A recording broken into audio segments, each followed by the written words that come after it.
শপথ করিতেছি যে বিশ্বস্ততার সহিত পালন করিব। বাংলাদেশের রাজনৈতিক ইতিহাসের এক উত্তাল ও নাটকীয় মোড়ে দাঁড়িয়ে আছেন 22তম রাষ্ট্রপতি মোহাম্মদ শাহাবুদ্দিন। 2023 সালের 24 এপ্রিল যখন তিনি বঙ্গভবনের দায়িত্ব নেন, তখন হয়তো কেউ ভাবেনি মাত্র 3 বছরের মাথায় তিনি এক বিরল ইতিহাসের নায়ক হতে যাচ্ছেন। বাংলাদেশের সংসদীয় গণতন্ত্রের ইতিহাসে যা আগে কখনো ঘটেনি, তাই এখন বাস্তব হতে চলেছে। মাত্র 3 বছরের সংক্ষিপ্ত সময়ে তিনি 3টি ভিন্ন সরকারকে শপথ পাঠ করিয়ে ইতিহাসের পাতায় নিজের নাম খোদাই করতে যাচ্ছেন।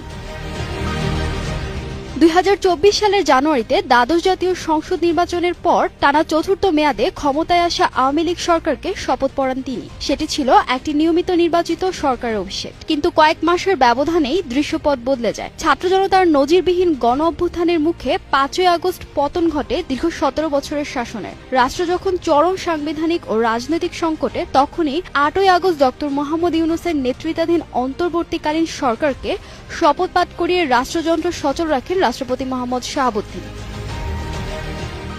এখন 2026 সালের ঐতিহাসিক জনরায়ের পর সময় এসেছে নতুন নির্বাচিত সরকারের। 17 ফেব্রুয়ারি মঙ্গলবার বিকেলে যখন তিনি নবনির্বাচিত মন্ত্রিসভাকে শপথ বাক্য পাঠ করাবেন, তখনই পূর্ণ হবে তার সেই বিরল হ্যাট্রিক।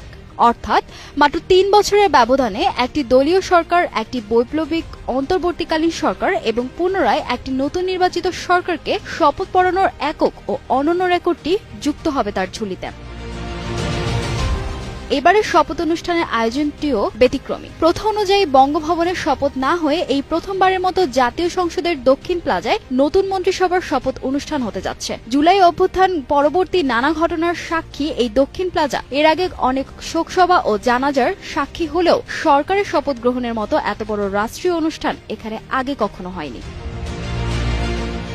17 ফেব্রুয়ারি মঙ্গলবার বিকালে নির্ধারিত কর্মসূচিতেও দেখা যাচ্ছে এক অনন্য নতুনত্বের ছোঁয়া। ওই দিন সকালে নবনির্বাচিত সংসদ সদস্যদের শপথ পাঠ করাবেন প্রধান নির্বাচন commissioner CEC AMM Nasir Uddin. সাধারণত জাতীয় সংসদের স্পিকার এই শপথ পড়ানোর প্রথা থাকলেও বর্তমান বিশেষ রাজনৈতিক বাস্তবতায় সিইসি এই দায়িত্ব পালন করবেন। একই দিন বিকেলেই দেশের নতুন প্রধানমন্ত্রী হিসেবে শপথ নেবেন বিএনপি চেয়ারপারসন তারেক রহমান এবং তার সাথে শপথ গ্রহণ করবেন নতুন মন্ত্রিসভার সদস্যরা। তবে নতুন এই মন্ত্রিসভায় কারা স্থান পাচ্ছেন এবং মন্ত্রিপরিষদ বিভাগ থেকে কাদের জন্য গাড়ি বরাদ্দ করা হচ্ছে, সেই তালিকাটি এখন পর্যন্ত চূড়ান্ত গোপনীয়তার সাথে প্রক্রিয়া করা হচ্ছে।